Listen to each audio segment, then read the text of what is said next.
말씀 나누죠. 창세기 4장에 보면요, 아담과 하와의 아들들 이야기가 나옵니다.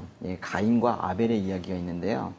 하나님께서는 가인이 곡식을 제물로 드린 그 제사는 받지 않으시고, 아벨이 양떼의 첫 새끼들과 기름으로 드린 제사는 하나님께서 받으셨습니다. 그래서 아마도 가인이 거절감을 크게 느꼈나 봅니다.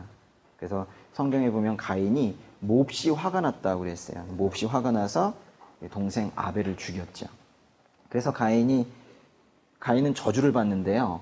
동생의 피가 떨어진 그 땅으로부터 저주를 받아서 아무리 가인이 열심히 농사를 지어도 땅에서 소출이 제대로 나지 않는 그런 저주를 받게 되고, 이제 그 살고 있던 땅에서 강제적으로 이주하게 됩니다. 그래서 다른 땅으로 쫓겨나죠. 결국 유망자, 떠도는 사람이 됩니다.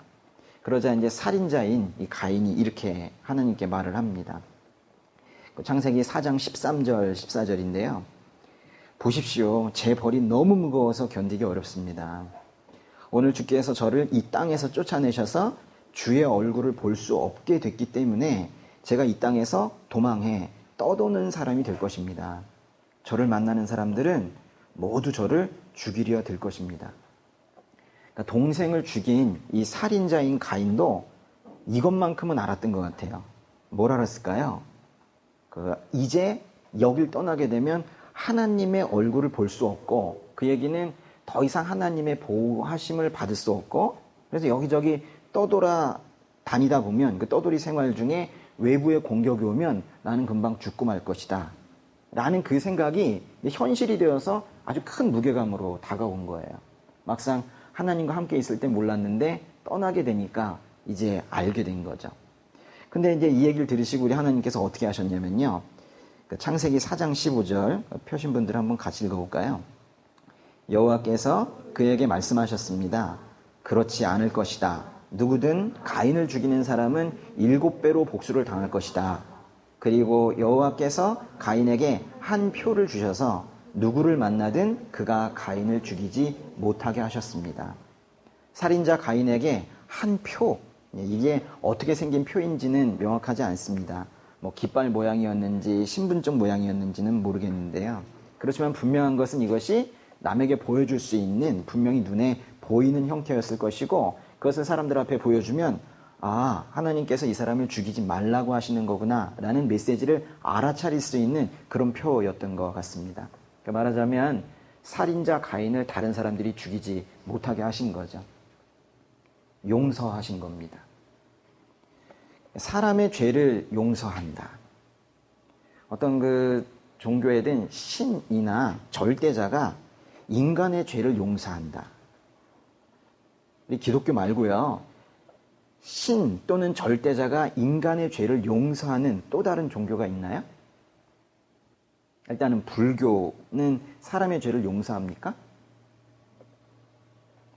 그렇지 않습니다.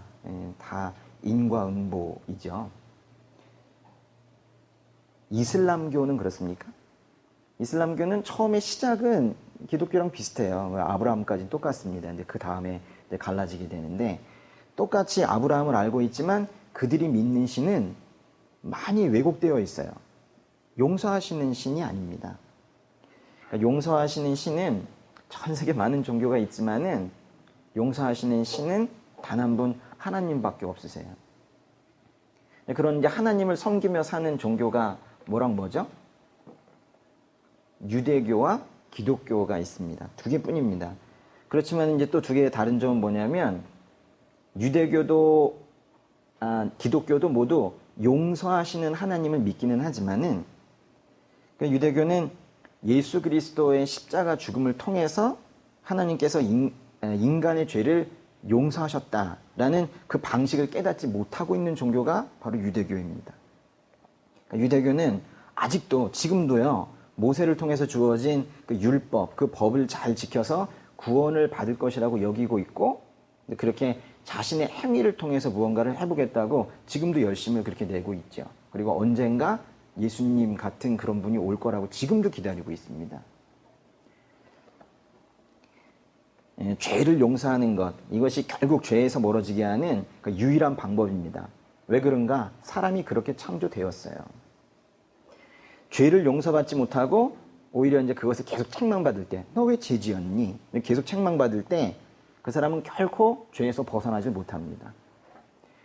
오히려 불에다가 기름을 부은 것처럼 죄에다가 벌을 더했을 때 그 죄의 파장은 더욱 커지고 이전보다 더 엇나가요. 막 살죠. 어차피 낙인 찍혔으니까요. 더 큰 죄를 짓게 됩니다. 여러 종교가 죄에 대해서 말하고 있어요. 실은 죄에 대해서 말하는 종교가 그렇게 많지는 않아요. 다들 복에 대해서 얘기하죠. 잘 먹고 잘 살 것이다 라고 하지만 사실 그것도 되지 않습니다. 여러 종교가 이제 죄에 대해서 말하고 있지만은 진정으로 죄에서 벗어나게 하는 방법을 알려주는 그런 종교는 기독교 하나밖에 없어요. 아셨어요? 기독교만이 옳다고 하는 사람들 보고 왜 배타적이냐 이렇게 얘기를 하지만 기독교만이 옳은 진리를 선포하고 있기 때문이에요. 어떻게 이제 진리가 아닌 다른 것과 타협을 하겠습니까?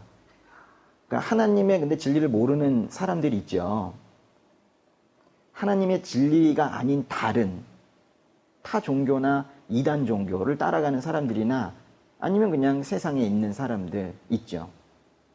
너무 선을 그어놓고 배척할 필요는 없습니다. 왜냐하면 우린 그들을 포용하고 사랑하고 긍휼하게 여기면서 기도하고 전도해야 될 대상이지 그들을 배척할 필요는 없어요. 그렇지만은 그들을 포용한다고 해서 기독교의 진리와 또는 그 이외의 비진리를 섞어서 믿어보자는 이런 혼합주의적인 성격은 이게 지금 현재 기독교를 망가뜨리고 있는 거거든요. 기독교 내에 깊이 들어와 있습니다. 기독교의 진리 자체가 기독교를 망가뜨리는 것이 아니라 기독교에 마치 오물을 섞은 것 같은 이 혼합주의적인 색채가 우리의 신앙을 지금 다 망가뜨리고 있는 거예요. 경계해야 합니다. 최소한 여기만큼은 그러지 않았으면 좋겠어요. 그럼 여기만 안 그러면 세상이 바뀌느냐? 전 그렇다고 생각합니다. 예, 한 사람이 매우 중요해요. 예, 저는 요 앞에 있는 분들 앞에 서 있지만 여러분이 또 어디 나가서 어떻게 서 있을지 전 그게 기대가 많이 됩니다. 그러니까 성경의 진리를 이제 발견하면서 사세요. 우리가 성경은 계속 읽을 수 있잖아요. 꼭 뭐 소리내서 읽어야 되는 건 아니기 때문에 목이 많이 망가진 나이가 많이 든 이후에도 성경을 읽을 수 있잖아요. 저는 제가 아주 나이가 많이 들었을 때, 그래서 거동이 불편해졌을 때, 아주 먼 미래에 아닐 수도 있죠. 금방일 수도 있는데 저는 그걸 많이 상상을 해요. 항상 상상하는데 그 비슷한 장면이 떠오릅니다. 마룻바닥 같은 게 있고요. 그리고 모르게 커튼이 이렇게 하나가 있고 석양이 이렇게 비치는 것 같고요. 마치 서재인 것 같아요. 이제 거기에서 제가 작은 책상에 앉아가지고 이렇게 이제 성경을 읽고 있는데 뭐 아마도 손주들인 것 같죠. 뭐 이렇게 뛰어오는 뭐 이런 장면들을 이제 상상을 많이 해봅니다. 나이 많이 들어서도 이제 성경 읽을 수 있습니다. 그래서 계속 그때마다 삶의 경륜이 쌓여있기 때문에 계속해서 새로운 깨달음이 주어질 거예요. 그렇게 해서 이제 말씀 속에서 그렇게 평안하게 천국 누리며 살다가 주님이 부르시면은 감사합니다 이러면서 기쁘게 하늘나라에 가는 겁니다. 이게 바로 구원받은 삶이에요. 구원받은 사람들의 삶의 모습인 거예요. 하나님께서는요, 죄를 없애시려고 하는데 그 죄를 없애시는 방법이 바로 용서입니다. 용서.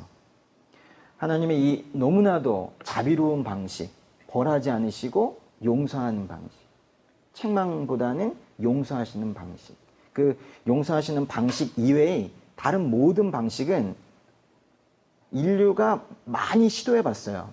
그리고 사실은 개인의 삶들도 많이 시도해 봤습니다. 그러나 죄를 없애는 것이 쉽지가 않더라는 거죠. 이미 실패한 경험들이 다 있어요. 인류의 역사가 실패했습니다. 개인의 삶이 다 실패했어요. 용서 말고는 다른 어떤 방법도 통하지 않는다고 여기서 역설할 것이 아니라 이미 그거는 증거로 다 나타난 거죠. 그러니까 아무리 생각해도 이 용서라는 방법은 정말 놀라운 거예요. 무서운 신이, 전지전능한 신이 어떻게 보면 아주 약한 방식으로 용서한다. 정말 놀라운 방법인 거죠. 실은 다른 종교의 신들은 어떻게 합니까? 그냥 죽이죠. 기독교인들의 믿음이 이제 온전치 못해서 또 그 믿음대로 살지 못하기 때문에 정말 기독교의 진리가 정말 진리인가 의심하는 사람들이 많이 있습니다. 저도 예수님 모를 때에는 그거를 이유로 달고 살았어요. 저런 종교라면 난 가지 않겠다. 그러나 그렇다 하더라도 육신을 가지고 육신의 정욕에 계속 유혹을 받는 기독교인들이 그렇게 유혹에 시달리고 부족한 모습을 보이고 어떤 때는 세상 속 사람들보다 더 심한 행태를 보이는 그런 모습이 있다 하더라도 그들이 믿는 하나님은 절대적으로 완전하신 거예요. 사람을 창조하셔서 사람을 가장 제대로 알고 계시고 그것을 이렇게 문자로서 말씀으로써 계시로서 이렇게 주신 분, 이분이 진리이십니다. 그 진리이신 분이 이렇게 말씀을 하시는 거예요. 내가 너희의 죄를 용서하겠다. 그래서 결국 너희를 살려내겠다. 라고 말씀을 하시는 거예요. 근데 이제 이렇게 말하는, 이렇게 말씀을 전하고 있는 저에게 이번 주에 위기의 순간이 여러 번 왔었습니다. 그 중에 하나, 제가 이제 거실에서 집에서 성경을 펴놓고 읽고 있었어요. 그러다가 잠깐 자리를 비웠어요. 많이도 아니고 겨우 한 1, 2분 정도 비웠어요. 그런데 그 사이에 제 옆에서 이제 글쓰기 공부를 하고 있던 첫째 아이 제이가 제 성경에다가 보이시나 모르겠어요. 이렇게 새빨개졌죠? 이게 낙서를 이렇게 해놓은 거예요. 찢어졌어요. 여기가 하도 낙서를 세게 해가지고 구멍이 났어요. 그래가지고 근데 제가 이렇게 놨어요. 제가 화를 냈을까요? 안 냈을까요? 저에 대한 믿음을 보이시죠? 제가 화를 냈을까요? 안 냈을까요? 안 냈습니다. 이게 대수인가, 중류 표시 같다. 이렇게 이제 했다고 치자. 이러면서 있는데, 이제 몇 시간이 지났어요. 근데 자꾸 이 구멍이 생각이 나는 거예요. 그래도 이 구멍은 너무 크지 않나. 그래서 제가 작은 방으로 가가지고, 찢어진 면에다가 그 옆으로 이렇게 풀을 붙여가지고 한번 붙여봤어요. 이게 잘 안 붙는 거예요. 이게 너무 얇은 종이라가지고. 결국 몇 시간 지나가지고 뒤늦게 저녁에 아들을 불러가지고 너 왜 그랬어? 이러면서 화를 내고 말았습니다. 그랬더니 제이가 뭐라고 했냐면 걔는 벌써 이걸 잊었죠? 왜 이래 갑자기? 이런 표정으로 그냥 방으로 들어가 버리는 거예요. 저는 얼마나 비참해졌는지 몰라요. 근데 제가 이걸 나중에 다시 보니까요. 이 낙서가 참 신비한 거예요. 보통 이 낙서를 하면은 전체 페이지에다 그냥 막 이렇게 하잖아요? 근데 제이는 글을 쓸 때에도 제대로 줄을 맞춰 쓰지도 않는 애인데 이 낙서는 줄을 맞춰서 거기다가만 이렇게 아주 예쁘게 사각형으로 이렇게 낙서를 해놓은 거예요. 로마서 6장 13절과 14절인데요. 로마서 6장 13절과 14절에 이렇게 아주 예쁘게 강조 표시를 해놓은 거예요. 제가 읽어드리겠습니다. 또한 여러분의 지체를 불의의 무기로 죄에게 내주지 말고 오직 죽은 자 가운데서 다시 산 자처럼 여러분 자신을 하나님께 드리며 여러분의 지체를 의의 무기로 하나님께 드리십시오.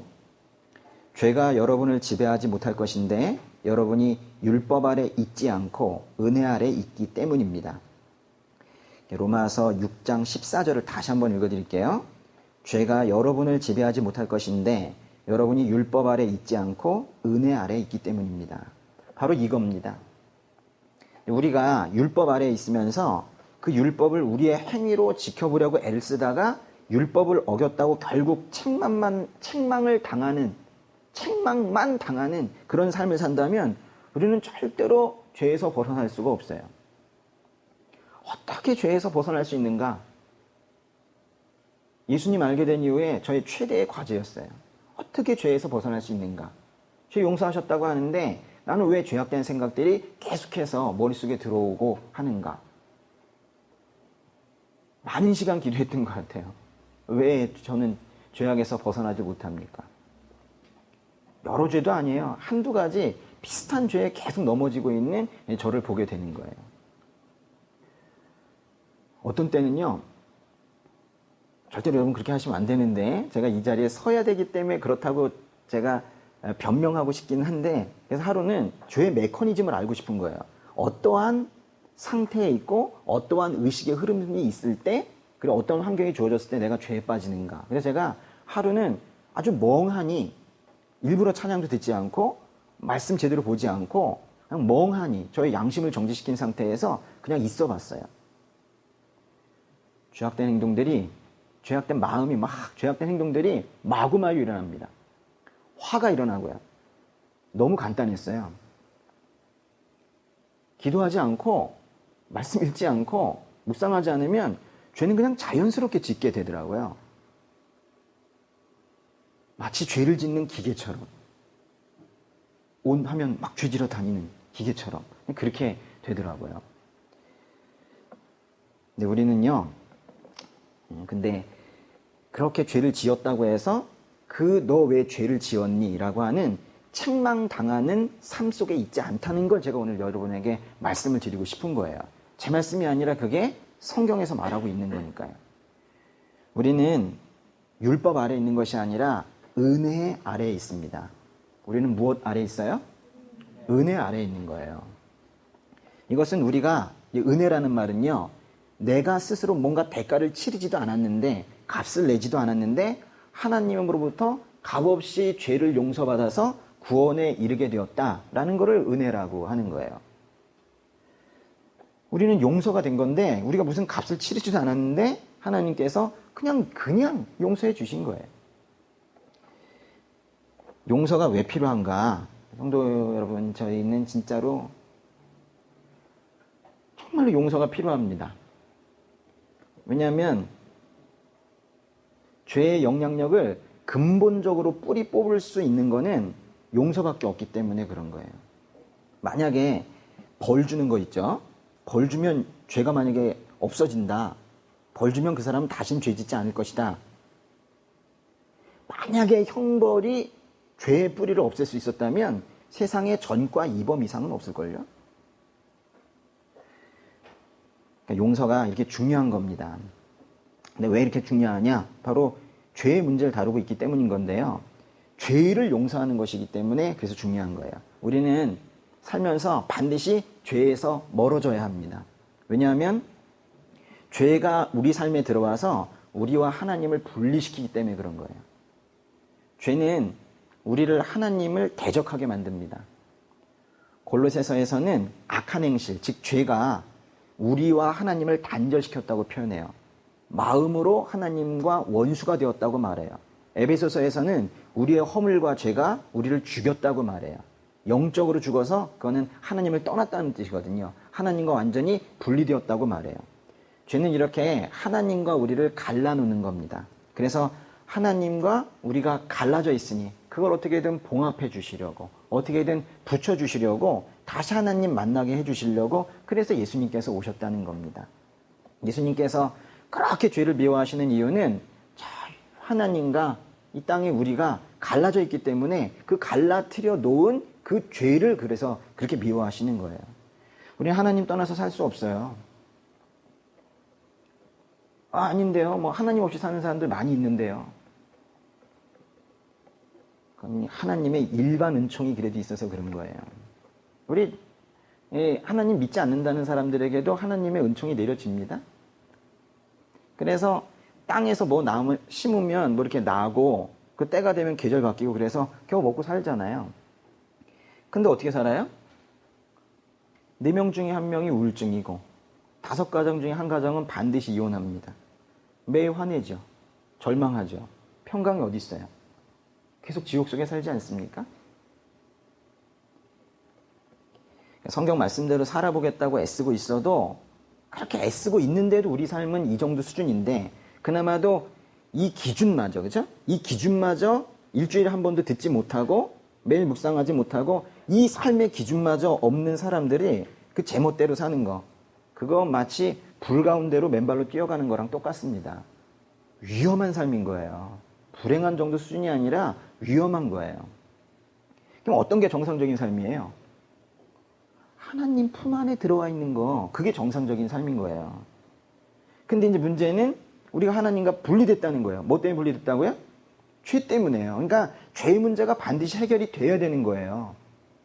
너 똑바로 살아라. 이래가지고 죄의 문제를 끄집어내서 괜히 그 사람 마음 아프게 하고 그리고 두려움을 줍니다. 너 그 구원 못 받는다? 예. 그럼 사람들이요 어떻게 하냐면요, 이게 설교강단에서 많이 이루어지는 일이에요.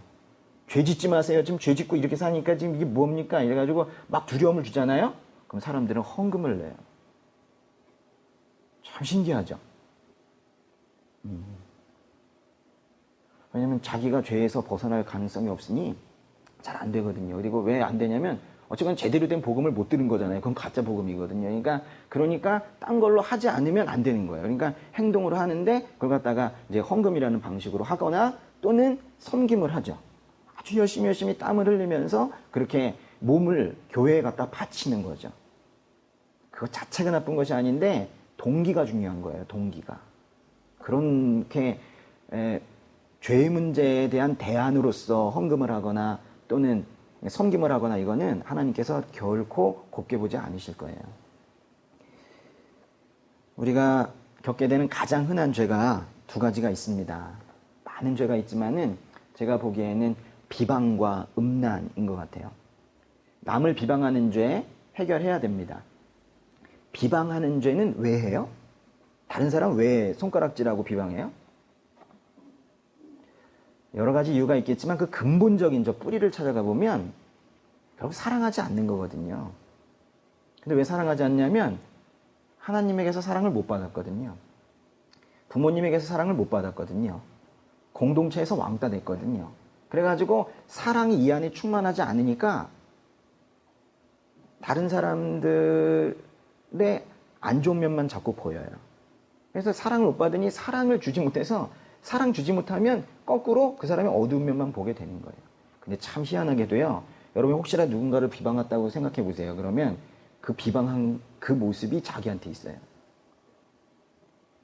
누군가 이제 거짓말, 참 이상한 거짓말 많이 한다 이러면서 비방하잖아요. 그 사람이 거짓말과 또 다른 죄를 짓고 있다 하더라도 다른 죄는 잘 안 보여요. 자기에게 있는 죄가 보여요. 그래서 비방하는 사람들은 거울 보는 겁니다. 예. 또 음란의 죄 해결돼야 됩니다. 음란의 죄는 또 왜 해요? 또 이것도 뿌리를 깊이 찾아가 보면 지독한 자기애 때문에 그런 거예요. 자기가 자기를 소중하게 여기는 건 괜찮은 일입니다. 주님께서 주신 성전이라고 했으니까요. 그렇지만 자기애가 너무, 자기 사랑이 너무 강한 사람은 심지어는 하나님의 정의를 무너뜨리고 하나님께서 하지 말라는 말씀을 무너뜨리고서라도 자기가 지금 좋은 걸 찾는 거예요. 아, 요게 좀 달짝지근하겠다 싶으면은 그쪽으로 가는 거거든요. 또 이제 죄로서 사실 가장 근본적인 죄는 하나님을 떠나는 거라고 그랬죠. 하나님을 떠나는 건 뭔 뜻이냐면 이 죄라는 거의 이제 원어는요. 헬라어의 의미는 뭐냐면 관역을 비껴나갔다 이거든요. 그러니까 자기 자리를 잃어버리는 것, 그게 바로 죄예요. 그러니까 하나님 품 안에 있어야 되는 우리의 정상적인 삶이 궤도를 벗어나면 비정상이 되는 거예요. 그게 바로 죄인 거죠. 그러니까 하나님 품에 있지 않고 따로 내가 한번 잘 살아보겠다 하면 된다. 그게 바로 죄예요. 그런데 또 순환작용이 있습니다. 하나님을 떠나는 게 죄인데 죄가 또 하나님을 떠나게 해요.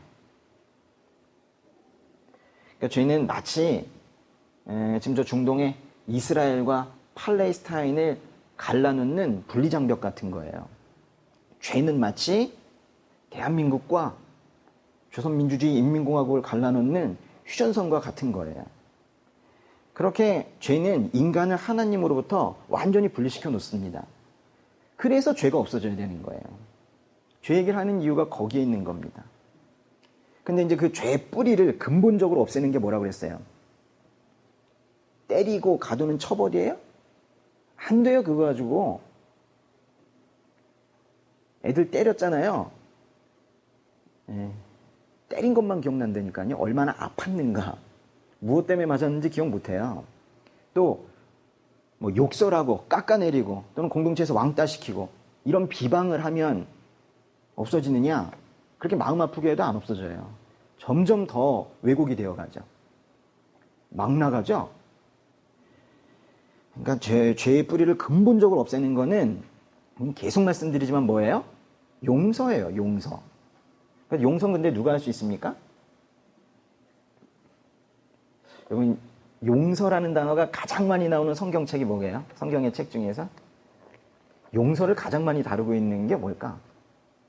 용서가 가장 많이 언급되고 있는 책은 4개의 복음서인데요. 이 복음서 중에서도 이 누가복음에서 용서에 대한 이야기를 가장 많이 하고 있습니다. 그러니까 예수님 오신 이후에 그 이후에 용서에 대한 이야기가 가장 많이 나타나는 거예요. 그러니까 누가복음에만 있는 건 아니지만 이 다른 뭐 마태복음, 마가복음에도 있는 그 중풍 환자 이야기가 있습니다. 예수님 계신 집에 너무 많은 사람들이 몰려들어가지고 치유를 구하고 그죠, 구원을 간구하고 이렇게 하다 보니까 줄이 너무 길어서 중풍 환자를 둔 친구들이 들것에 들어가지고 그 지붕을 뜯죠. 그래가지고 지붕으로 그 친구를 달아내리면서 얘 좀 고쳐주세요 이러잖아요. 그때 예수님께서 뭐라 그러냐면 뭐 치유 뭐 이렇게 하지 않으시고 내가 너를 용서하였다. 너의 죄가 용서되었다. 이렇게 말씀을 하세요. 그랬더니 옆에 있던 이제 뭐 바리새파 사람들이랑 율법학자들이 말을 한 건 아니고 이렇게 생각을 했어요. 생각을 해도 뭐 예수님께는 다 아시겠죠? 이 사람이 대체 누군데 하나님을 모독하는가? 아니 하나님 한 분 이외에 죄를 용서할 수 있는 사람이 또 있는가? 뭐 이런 생각을 했는데 예수님이 알아차렸죠. 예수님께서 뭐라고 그러셨냐면 너희는 왜 그런 생각을 하니? 너희들은 내가, 지금 예수님이요, 내가 이 땅에서 죄를 용서할 수 있는 권세를 가지고 있음을 너희는 알아야 한다. 이렇게 말씀을 하셨어요. 그리고 중풍 환자에게 일어나, 짐상 가지고 이제 집으로 가거라. 그래가지고 누워서 왔다가 들고 가죠. 하나님께서 용서하신다는 거예요. 그리고 또 같은 누가복음의 23장에 가보면 23장 34절에 이미 이제 십자가에 달리셨을 때인데요. 예수님께서 그 밑에서 이제 자신을 비방하고 자신을 십자가에 못 박은 사람들을 보면서 예수님께서 이렇게 기도를 하시죠. 아버지, 저들을 용서해 주소서. 저들은 자기들이 하고 있는 일을 알지 못합니다. 그랬어요. 다시 들어보세요. 아버지, 저들을 용서해 주소서. 저들은 자기들이 하고 있는 일을 알지 못합니다. 예수님께서 우리에게 가르쳐 주신 주기도문이 있지만은 전 이것도 우리에게 가르쳐 주시는 기도라고 생각을 합니다. 우리가 꼭 배워야 되는 기도인데요. 하나님, 저들을 용서해 주소서. 저들이 하고 있는 일을 저희들은 아직은 잘 모릅니다. 라는 기도를 드릴 줄 알아야 되겠어요. 근데 어쨌거나 여기서도 이제 우리가 알 수 있는 것은 용서의 근원이 하나님에게 있다라는 걸 알게 되는 거예요. 그리고 이제 그 하나님의 영으로 충만히 가득하여 이 땅에 오신 예수님께서도 그 용서의 권세를 가지고 계시다라는 거예요. 그러나 이제 성경에서는 하나님과 예수님만 용서를 하실 수 있다라고 말하진 않아요. 성경에서는 너희들도 서로 용서하라 이렇게 말하고 있죠. 근데 이제 이 두 번째 너희들도 서로 용서하라 라는 이 부분은요, 성경에서만 말하고 있는 게 아니에요. 상담학, 심리학 이런 데에서도 다른 사람을 용서해야 된다고 하는 거예요. 용서하지 않으면 분노가 이끌고 분노가 생기게 되면 모든 감정이 파탄이 되면서 삶이 바닥으로 가기 때문에 분노를 끊어야 된다. 용서하라. 이래가지고 용서에 대한 인문학 강의, 교양 강좌가 얼마나 많은지 몰라요. 그런데 저는 확실히 알고 있습니다. 그거는 일시적인 방편이며 임시적으로는 그렇게 어떤 효과가 나타나는 듯 하지만 다시 예전의 삶으로 돌아간다는 건 저는 확실해요. 용서의 근원이신 하나님을 배제한 채 용서는 이렇게 하는 것이다. 용서 이렇게 하십시오. 라고 하는 어떤 방법이 제시되었다라면 그거는 다 일시적인 거에 불과한 거예요. 그러니까 사람이 사람을 용서해야 된다는 이야기는요, 우리가 따로 시간을 내어서 해야 될 것 같아요. 네. 이제 중요한 것은 오늘 하나님께 한번 집중을 해보자는 건데요. 하나님께서 이제 용서의 근원이 되신다라는 거예요. 그렇다면 왜 하나님께서는 우리가 죄를 지었을 때 우리의 죄를 용서하시냐는 거죠. 왜 하나님께서 우리의 죄를 용서하시느냐? 뭘 없애려고 한다고 그랬어요? 죄요, 죄. 죄가 누구와 누구를 갈라놔요? 하나님과 우리를 갈라놓잖아요. 그럼 죄의 영향력이 없어지면 우리와 하나님이 화목하게 같이 교제할 수 있게 되겠네요? 그렇죠. 그러니까 말하자면 죄를 없애려는 궁극적인 이유는 죄가 밉다라는 것이 아니라 죄를 없애야 하나님께서 우리와 함께 하실 수가 있거든요. 함께 하시려고. 그게 궁극적인 이유인 거예요. 근데 왜 함께 하시려고 그래요? 왜 어떤 사람과 함께 하고 싶어요? 사랑하니까. 그러니까 왜 용서하시냐 물으면 아주 근본적인 대답입니다. 사랑하셔서 용서하시는 거예요. 그러니까 용서하실 만해서 용서하시는 게 아니라는 거예요. 또 얘는 죄인이니까 어쩔 수 없이 죄를 짓게 되는구나. 환경이 이렇고 하니까 어쩔 수 없이 죄를 짓는구나. 이래가지고 정상 참작해서 용서하시는 게 아니라는 거예요. 정상 참작되지 않습니다. 죄 지은 건 죄 지은 거거든요. 그러니까 우리가 이제 고통을 당하고 있을 때 우리가 주님께 기도하는 것은 우리가 무엇인가를 잘한 것이 있어서가 아니라 주님께서 큰 자비를 베풀고 계시기 때문이라는 구약성경의 그 다니엘서에 나오는 그 다니엘의 고백을 우리도 할 수 있어야 되겠습니다. 우리가 죄 용서를 받아서 구원을 받는 건 그래서 오직 은혜인 거예요.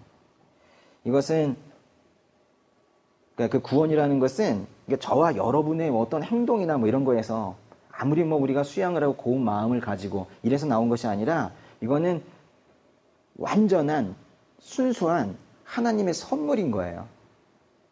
그분이 그냥 주신 거죠. 그러니까 우리가 한 행위로 용서가 되는 게 아닙니다. 그러니까 내가 뭘 해서 뭐 구원받았다 이렇게 자랑을 한다면 너무도 우스운 일이 되는 겁니다.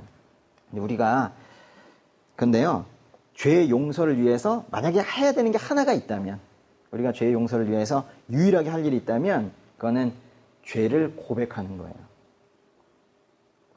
우리가 해야 되는 일이 딱 하나 있다면 죄를 고백하는 겁니다. 누구한테 고백해요? 뭐 천주교에서는 사제들한테 가가지고 막아놓고 그러면서 그들이 죄를 사하여 준다 하는데 좀 문제가 있다고 봅니다. 죄의 고백은 이게 공동체 내에서 할 수도 있죠. 그죠? 제가 이런 죄를 지었습니다라고 말할 수도 있어요. 네. 말해도 됩니다. 사람을 두려워하지 않으면. 그러나 그게 쉽지 않아요. 말할 수 있을 때 나중에 말씀하시면 돼요. 여기 이미 간증을 통해서 그런 용기를 냈던 분들이 있는데 그런 분들은 그 죄에 관련된 악한 영에는 더 이상 시달리지 않아요. 그런데 그게 아직 채비되지 못했다 하더라도 하나님께 꼭 죄를 고백을 해야 됩니다. 이제 이 그리스도인이라는 이런 우리는 예수님께서 십자가에 돌아가심으로 그 단 한 번의 속죄로 이미 이전에 지었던 과거 그리고 지금 현재 그리고 앞으로의 그 미래의 죄에 대해서 모두 용서를 받았습니다. 알고 계셨어요? 심지어는 앞으로 미래에 지을 죄까지도 지으라고 종용하는 건 아니지만 혹시 모를 그럴 죄에 대해서도 다 용서하셨다라고 히브리서에 기록되어 있어요. 단번에 용서하셨다 그랬어요. 근데 죄를 용서받은 이후에도 죄를 짓게 되는 경우가 있단 말이에요. 근데 죄를 용서받았다라는 메시지를 듣고도 죄를 지었어요. 그때 이제 우리들에게 나타나는 현상이 두 가지가 있습니다. 일단 죄책감이 있죠. 난 왜 이런가? 몰라서 그런 것도 아닌데 나 왜 이런가? 죄책감이 생기게 되죠. 그리고 이제 두 번째는 걱정을 하나 하는데요. 이 걱정도 안 들면 조금 문제가 있는데 무슨 걱정이 되냐면 주님과 단절되면 어떡하지? 주님과 분리되면 어떡하지? 뭐 이런 걱정을 하게 되는 거예요. 벌써 여기 보세요. 이게 죄의 속성이 여기에 있는 거잖아요. 시편에 보면 시편 51편 11절에 주 앞에서 나를 쫓아내지 마시고 주의 성령을 내게서 걷어가지 마소서라는 구절이 있어요. 시편 51편은 다윗이 언제 쓴 거냐면요. 그 부하의 아내를 간음하고 나서 그 간음의 죄를 짓고 나서 그 다음에 쓴 시입니다. 다윗도 이렇게 고백을 하는 거예요. 주 앞에서 나를 쫓아내지 마시고 주의 성령을 내게서 걷어가지 마소서. 뭔가 주님과의 단절을 지금 걱정하게 되는 거예요. 요거 가지고 만든 노래가 있어요. 정결한 마음 주시옵소서. 정직한 영을 새롭게 하소서. 그 다음에 나를 주님 앞에서 멀리하지 마시고. 이게 죄를 고백하면서 한 노래거든요. 주의 성령을 거두지 마시옵소서. 우리가 죄를 짓지 말아야겠지만 죄를 지었다면 반드시 해야 되는 게 뭐라는 거예요? 하나님 앞에 나의 죄를 다윗처럼 고백해야 되는 거예요. 다윗이 내 마음에 합한 사람이라고 얘기하고 다윗을 하나님께서 끝까지 놓지 않으셨던 것은 죄의 문제가 없었던 게 아니에요. 죄를 솔직하게 주님께 고백하고 제가 잘못했습니다 말했기 때문인 거예요. 성경 펴셨으면은 시편도 한번 찾아볼게요. 시편 32편 5절 이건 같이 한번 찾아보실게요. 성경에 이렇게 결론을 지어주고 있는데요. 같이 읽어볼까요? 내가 주께 죄를 인정하고 내 범죄를 감추지 않겠습니다. 내가 내 범죄를 여호와께 고백하라 했더니 주께서 내 죄악을 용서하셨습니다. 죄의 고백을 하는 순간 주님께서 용서하셨대잖아요. 물론 구약성경 내내 이스라엘 백성들은 죄를 고백하고 다시 또 옛날로 돌아가서 또 죄를 짓고, 그럼 주님께서 다시 또 책망하시면 또 죄를 고백했다가 다시 또 죄를 짓고 뭐 계속 이런 반복이 있었지만 주님께서 이스라엘 백성들이 다시 죄를 지을 걸 모르셨을까요? 그러나 주님께서 뭐라고 하신 거예요? 일단 고백해라. 네가 죄를 인정하고 고백하면 내가 용서해 주겠다는 거예요. 그러니까 주님께서는 죄를 용서하려고 아주 준비 딱 하고 계신 것 같아요. 멀어지게 될까봐. 여러분이 멀어지게 될까봐, 얘가 떠나게 될까봐 입만 열어라. 그럼 내가 바로 너를 안아주겠다라고 하시는 거예요. 근데 한 가지 의문을 한번 가져봤어요. 이번 주 수요 예배 가운데 저에게 이제 주신 메시지인데, 근데 하나님께서만 우리를 용서하시면 되느냐?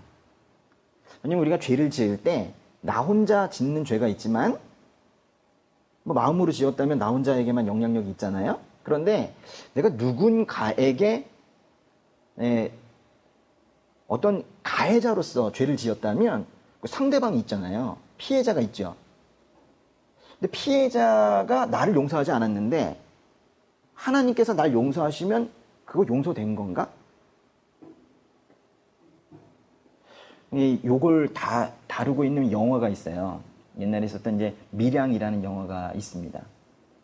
그 부분만, 그 클립만 우리가 좀 한번 볼게요. 이게 이제 어떤 내용이냐면은, 전도연이 주연했었죠. 칸 영화제에서 상 타고 했는데, 전도연이 주연을 하는데 아이를 이제 유괴해서 이제 죽인 이제 범죄자가 있습니다. 이제 그 사람, 그 일이 있고 나서 이제 이 전도연이 주연을 하는 이 전도연이 이름이 뭔지 모르겠다. 거기 등장인물이. 근데 하나님을 알게 됐어요. 그래가지고 용서를 하러 가는 장면이에요. 감옥으로 면회를 하러 가는 그런 장면입니다. 한번 볼게요. 잘하고 와. 파이팅.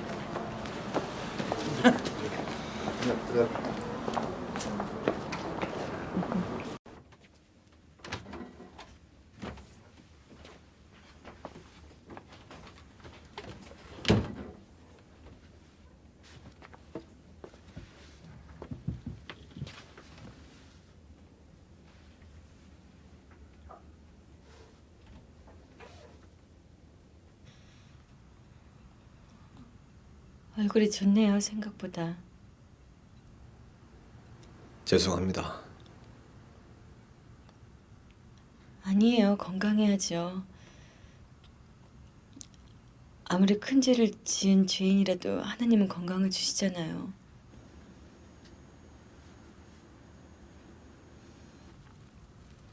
이 꽃 오다가 길가에 핀 걸 꺾어왔어요. 이 안에선 꽃 보기 힘들잖아요. 예쁘죠? 이 예쁜 꽃도 하나님이 우리에게 주신 선물이에요. 내가 오늘 여기 찾아온 건요, 하나님의 은혜와 사랑을 전해주러 왔어요.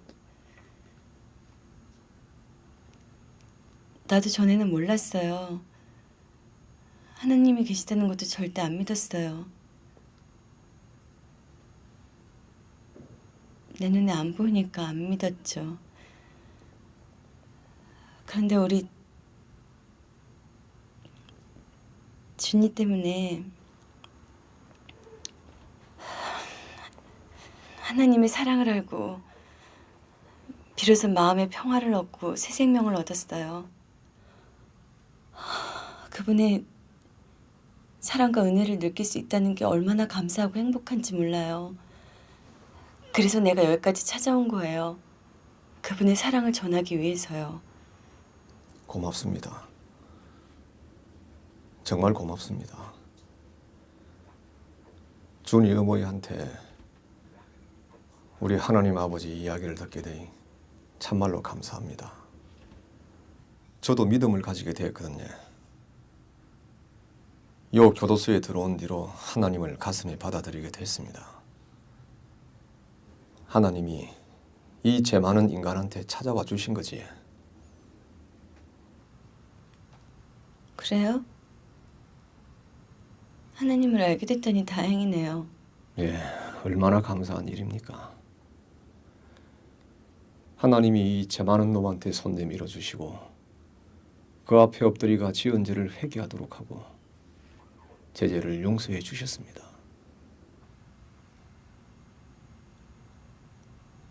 하나님이 죄를 용서해 주셨다고요? 눈물로 회개하고 용서받았습니다.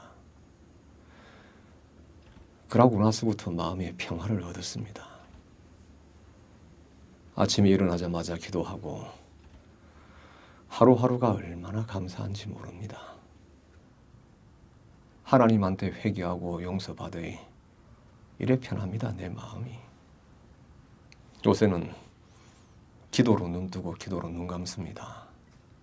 주의 어머니를 위해서도 항상 기도합니다. 죽을 때까지 할 겁니다. 그런데 앉아 이래 직접 만나고 보니 하나님이 역시 제 기도를 들어주시는 것 같습니다. 솔직히 난 걱정 좀 했었는데 잘 됐습니다. 처음에 딱 들어오는데 얼굴이 훤하게 너무 얼굴이 좋아 보이는 거라요. 야, 교도소 들어앉은 죄인 치고는 얼굴이 너무 좋아 보인다. 난 속으로 그렇게 생각했는데 알고 보니 그 친구도 하나님을 믿게 됐답니다. 하나님 믿고 구원받으면서 그리 마음이 편해졌다는 기라요. 그러고 나서는 뭐 하나님 얘기만 한 거죠, 서로. 그 친구 얼굴 좋대. 하나님 힘이 무섭긴 무섭대요. 그럼 하나님 힘이 무섭지. 그럴 줄 알았으면 우리 같이 좀. 신혜 씨 어디 가요? 여기 이차입니다. 아, 어디 살도 무섭다 했잖아.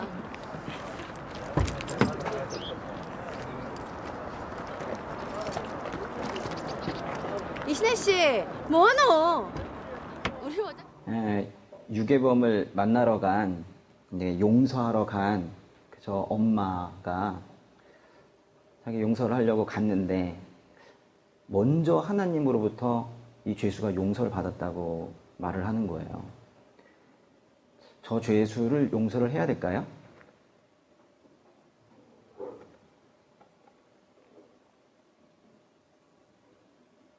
응? 안 될 것 같아요?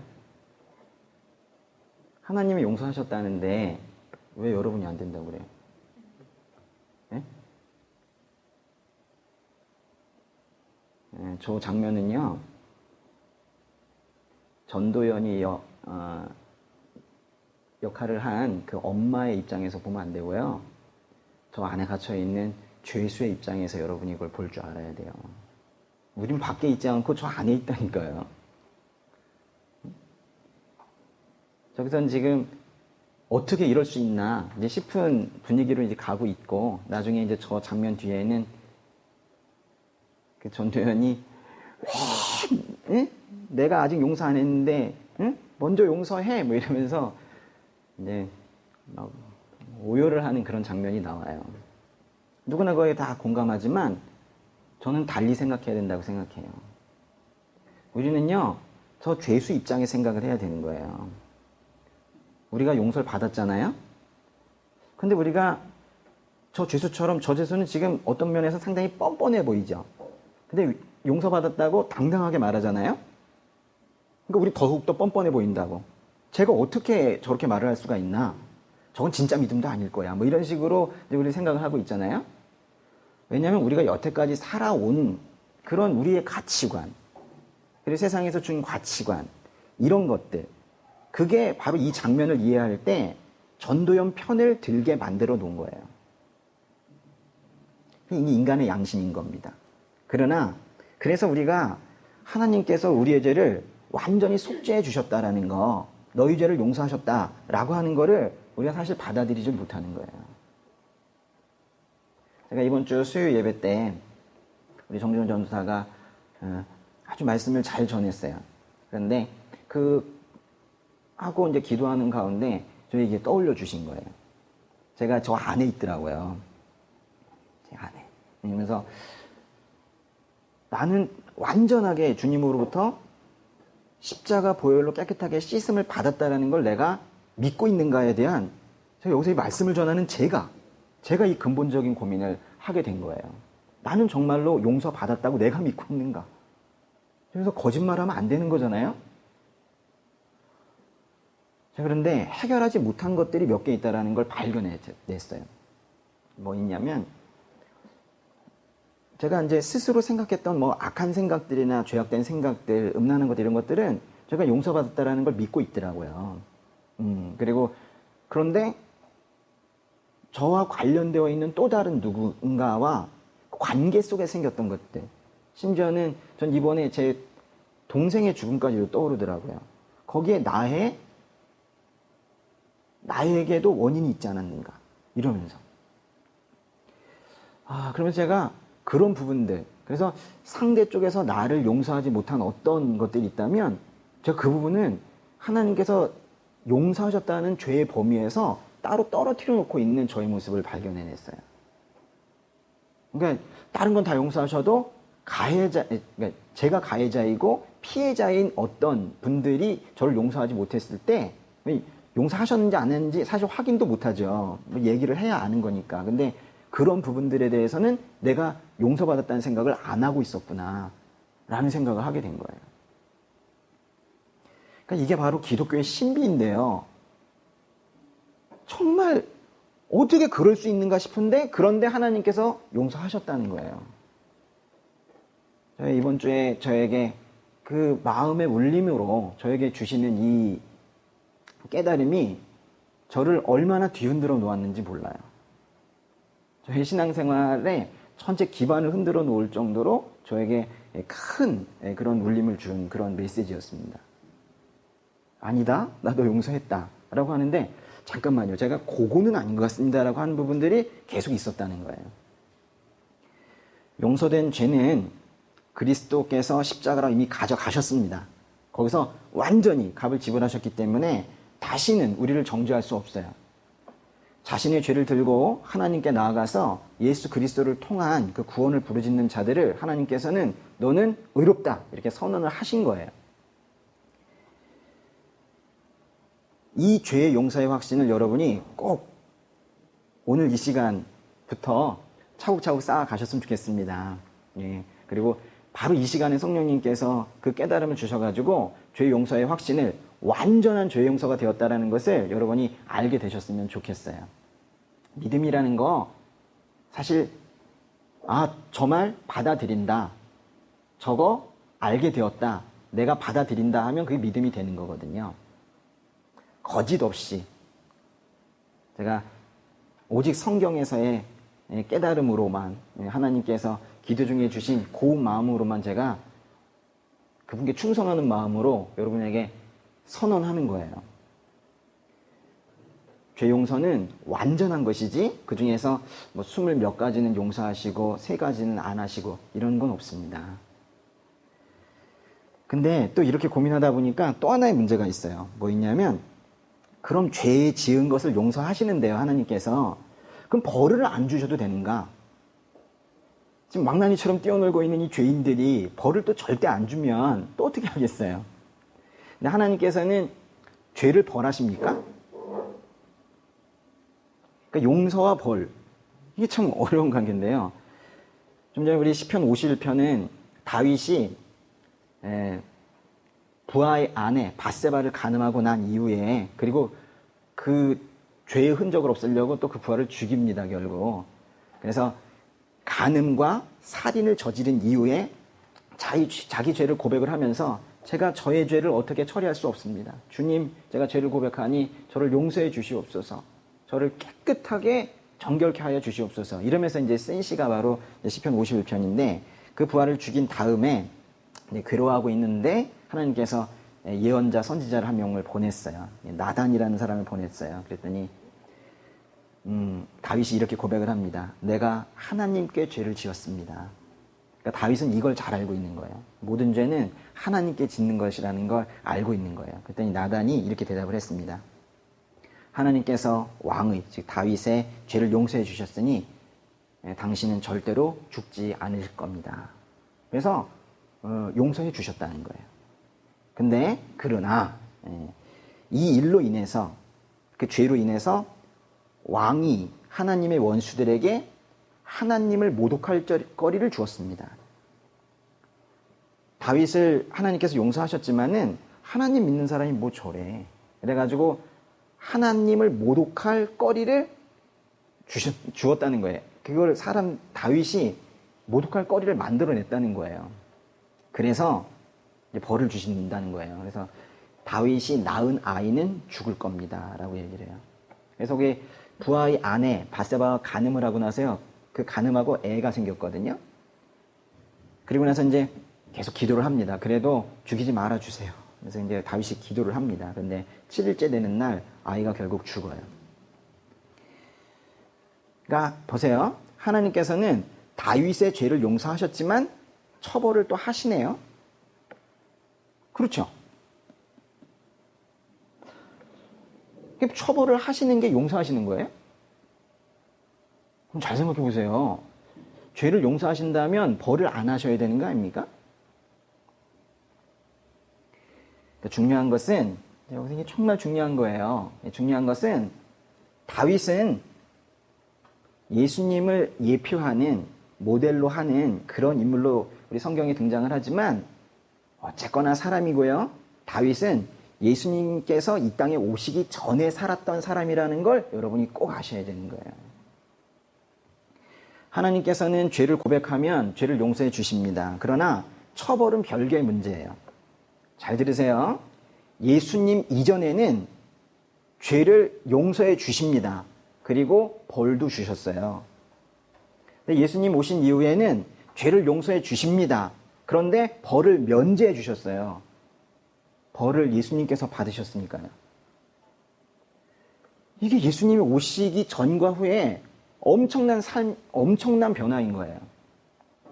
예수님 이전에도 예수님 이후에도 하나님께서는 항상 죄를 용서하십니다.